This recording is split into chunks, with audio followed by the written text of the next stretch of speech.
अस्सलामुअलैकुम नाज़रीन, आप यूट्यूब चैनल देख रहे हैं। मैं इमरान खान हूँ। साबिक़ वज़ीर-ए-आज़म इमरान खान साहब ने जेल में जो स्टेटमेंट दिया था उसका एक हिस्सा रह गया था और वो मैं आपके साथ शेयर करता हूँ और ये बहुत इंपॉर्टेंट है। इससे आपको समझ आ जाएगी कि इस वक्त इमरान खान साहब की ज़हनी कैफियत क्या है और वो इस सारे मामले को लेकर क्या सोचते हैं कि उन्हें मुज़ाकरात में जाना चाहिए या नहीं। क्योंकि बड़ी खबर जो है वो मुज़ाकरात के हवाले से है। मुस्लिम लीग नून की हुकूमत ने भी एक स्ट्रेटजी मुज़ाकरात पे बनाई हुई है। पीपल्स पार्टी उनके साथ खड़ी हुई है। पीटीआई क्या कह रही है, इसको समझने के लिए पहले आप सुने कि इमरान खान साहब के साथ हो क्या रहा है। वो ये कहते हैं कि 24 घंटों में मैं 2 मरतबा खाना खाने के लिए अपने सेल से बाहर आता हूँ, जो तकरीबन 2 घंटे का टाइम बनता है।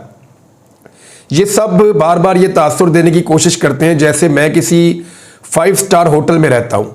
नवाज शरीफ, जरदारी और शहबाज शरीफ जब जेल में थे तो उनको जेल का सेल नहीं बल्कि एक महल नुमा कमरे में रखा गया था जिसमें अटैच बाथरूम और एसी जैसी सहूलियात मुयसर थीं। मुझे तो एक छोटी सी कोठरी में रखा गया है जिसके साथ जुड़ी हुई दीवार इस चक्की की है जिसमें सजाए मौत के कैदियों को रखा जाता है। मुझे जेल की इस चक्की में एक पंखा मिला हुआ है।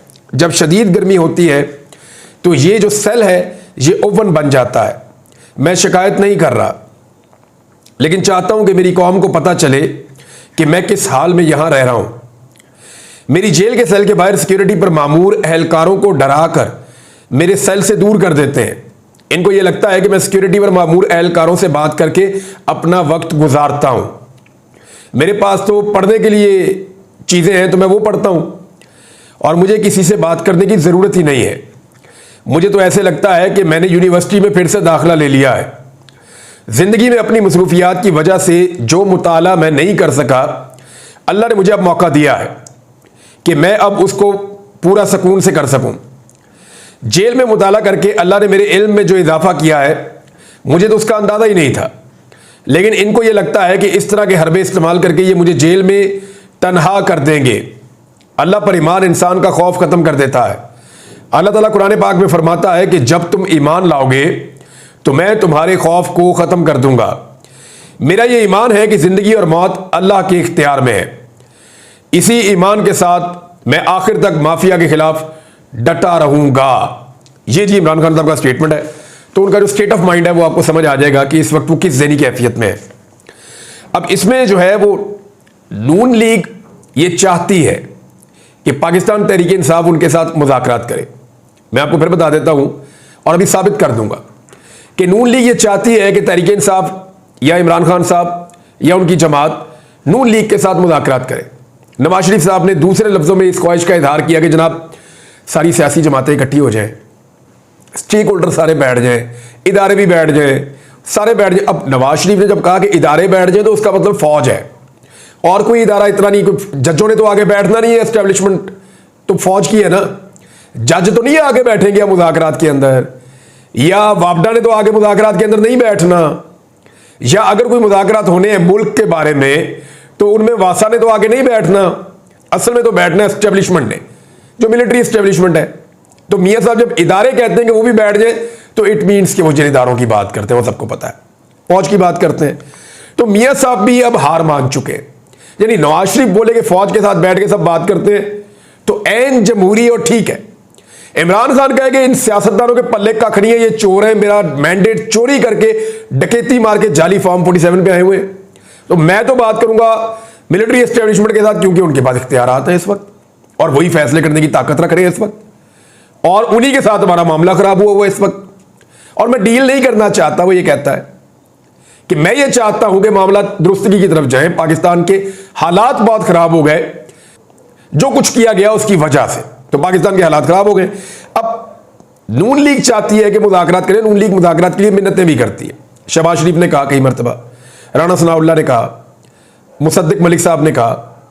पाकिस्तान तहरीक इंसाफ के मुज़ाकरात के लिए पीएमएलएन के दर्जन से ज्यादा लोग कह चुके हैं, पीपल्स पार्टी के लोग भी कह चुके हैं बार बार कि पीटीआई आगे बढ़े, मुज़ाकरात करे, हमारे साथ बात करे। राना सनाउल्लाह ने अभी एक इंटरव्यू देते हुए बड़ा क्लियरली कहा, उन्होंने कहा जी ठीक है हम मुज़ाकरात करना चाहते हैं तहरीक इंसाफ से, वो हमें पॉलिटिकल पार्टी तस्लीम करें और हमारे साथ मुज़ाकरात करें। तो जब उनसे सवाल किया गया कि 9 मई का मामला, उन्होंने कहा फिर 9 मई नहीं होगा, मुज़ाकरात कर लेंगे उनसे। यानी जब नून लीग चाहती है कि पीटीआई उनके साथ मुज़ाकरात करे तो वो क्यों चाहती है? वो इसलिए चाहते हैं कि इससे जो उनकी हुकूमत है उसके मैंडेट पे ठप्पा लग जाएगा। यानी उनके जाली मैंडेट के ऊपर पाकिस्तान तहरीक इंसाफ का ठप्पा लग जाएगा कि हमने आपका मैंडेट तस्लीम कर लिया, अब आप हुकूमत चलाएं। तो नून लीग को यह ठप्पा चाहिए इमरान खान से, जो इमरान खान उनको नहीं दे रहे। अब मामला यह है कि अगर नून लीग से पीटीआई मुज़ाकरात करे तो नून लीग बड़ी खुश है और वो मुज़ाकरात करना भी चाहते हैं, ख्वाहिशात का इजहार भी करते हैं। लेकिन अगर यही तहरीक इंसाफ जब नून लीग को मना कर देती है कि हमने आपके साथ मुज़ाकरात नहीं करने और हम फौज से बात करेंगे, तो साथ ही ये कहते हैं जी ये तो 9 मई वाले हैं, इनके साथ तो कोई मुज़ाकरात नहीं करेगा। मैं फिर आपको समझाता हूं। नून लीग कहती है तहरीक इंसाफ हमारे साथ मुज़ाकरात करे, अगर करती है तो ठीक है, फिर कोई 9 मई नहीं है। लेकिन अगर तहरीक इंसाफ हमारे साथ मुज़ाकरात नहीं करती और मामला तय करती है एस्टेब्लिशमेंट के साथ कि जनाब ये बंद करवाई जाए 2 नंबरी जो पाकिस्तान में हो रही है, तो इस पे फिर नून लीग जो है वो 9 मई के ताने देना शुरू हो जाती है फौरी तौर पे। वो एक्चुअली एस्टेब्लिशमेंट को भी खौफजदा करना चाहते हैं 9 मई का ताना देकर, और एक कन्फ्लिक्ट वाला या तसादुम वाला माहौल भी बनाना चाहते हैं। तो ये नून लीग है और ये उनकी स्ट्रेटजी है, मैंने आपके सामने रख दी है। महमूद खान अचकज़ई साहब ने इस हवाले से बड़ी इंपॉर्टेंट बात की है। महमूद खान अचकज़ई साहब ने कहा कि मैं एस्टेब्लिशमेंट समेत सबको मुज़ाकरात की दावत दूंगा, सबके साथ मुज़ाकरात करूंगा। नवाज शरीफ और आसिफ अली ज़रदारी समेत सब मुल्क में आइन की बालादस्ती चाहते हैं।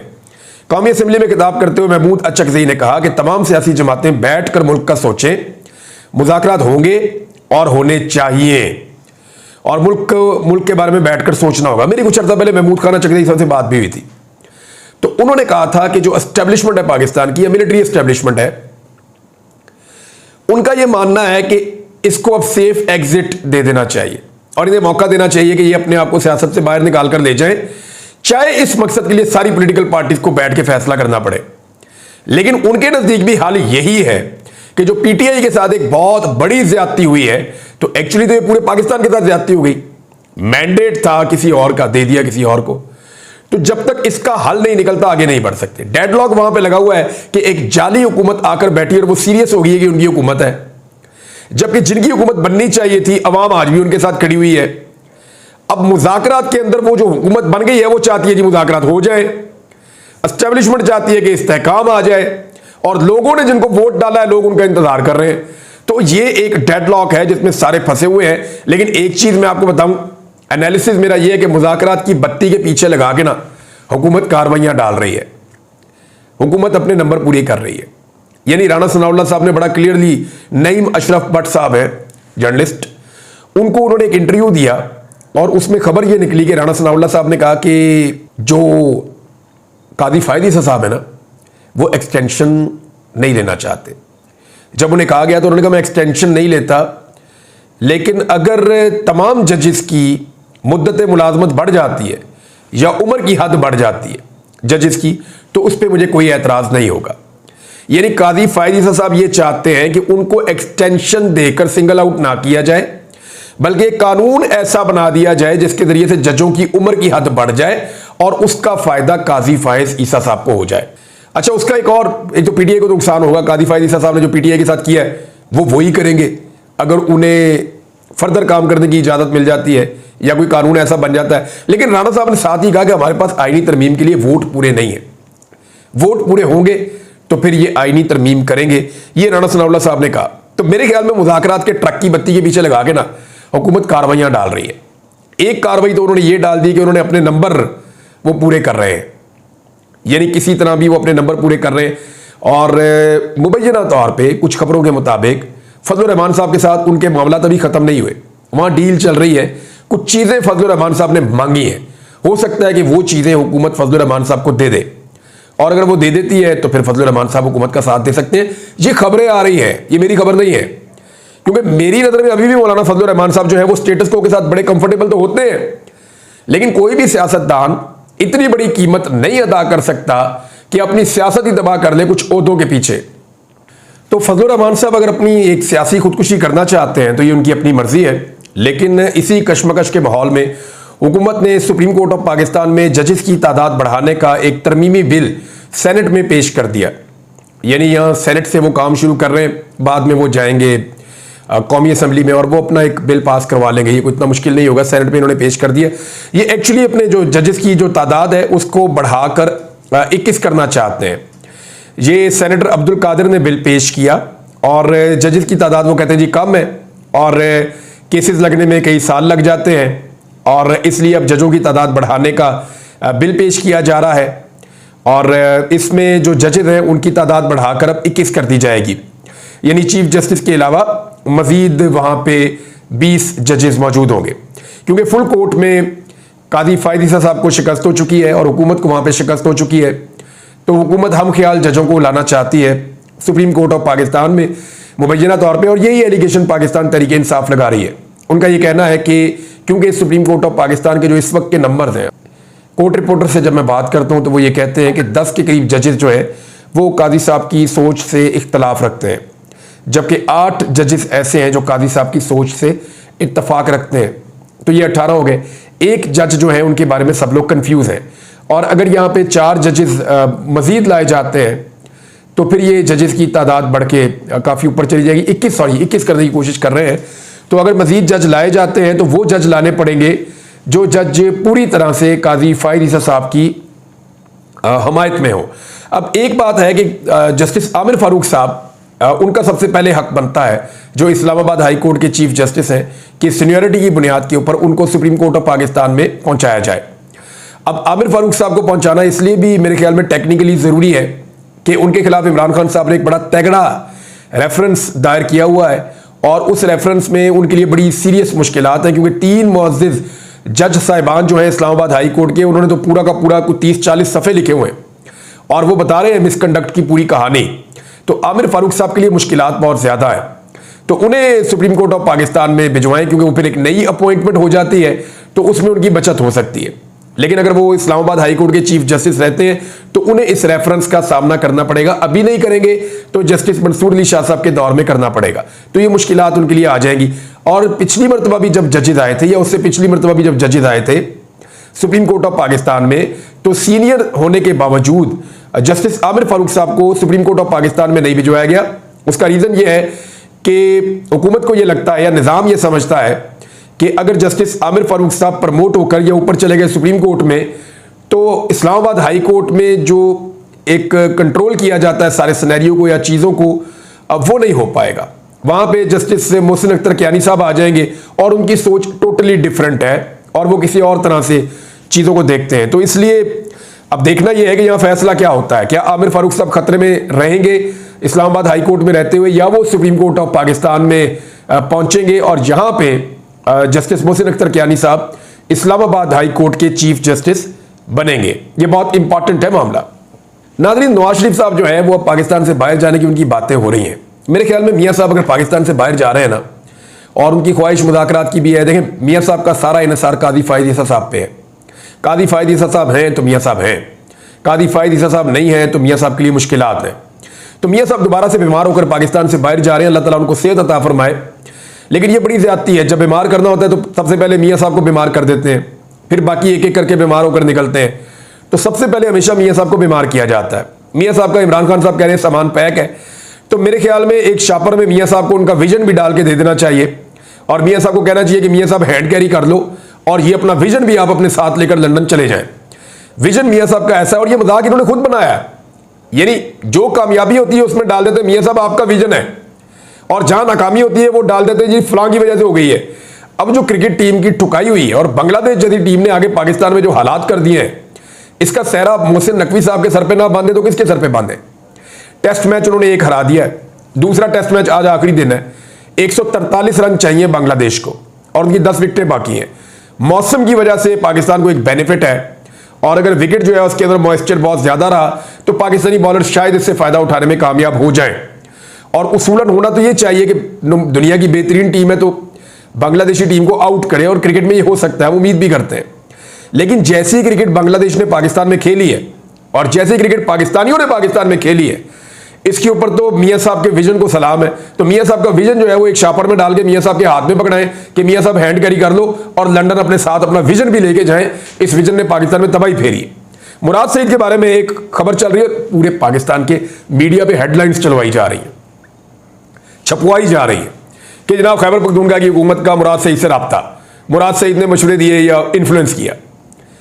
भाई एक तो मुराद सईद वो कहा जा रहा है जी वो इश्तिहारी हैं, और वो मौजूद नहीं है और उनकी गिरफ्तारी मतलूब है, तो वो कैसे मशवरा दे सकते हैं? अच्छा, इसका किसी के पास कोई सबूत नहीं है। मुराद सईद ने खैबर पख्तूनख्वा की हुकूमत के साथ रब्ता किया, किसी के पास कोई सबूत नहीं है। मुराद सईद के मशवरों में खैबर पख्तूनख्वा हुकूमत चल रही है, इसका भी किसी के पास कोई सबूत नहीं है। लेकिन मेरे पास कुछ सबूत हैं जिसमें पाकिस्तान के मीडिया ने बेशर्मी दिखाई थी। क्या याद है 2022 में नवाज शरीफ साहब बरतानिया में थे और शहबाज शरीफ पूरी कैबिनेट लेकर जाते थे 2022 में, 2023 में पूरी काबीना उठाकर ले जाते थे जाके लंदन में मियां नवाज शरीफ साहब के उन अपार्टमेंट्स में बैठ के जिनके पैसों का वो हिसाब नहीं दे सके, वहां पे बैठ के मशवरे करते थे।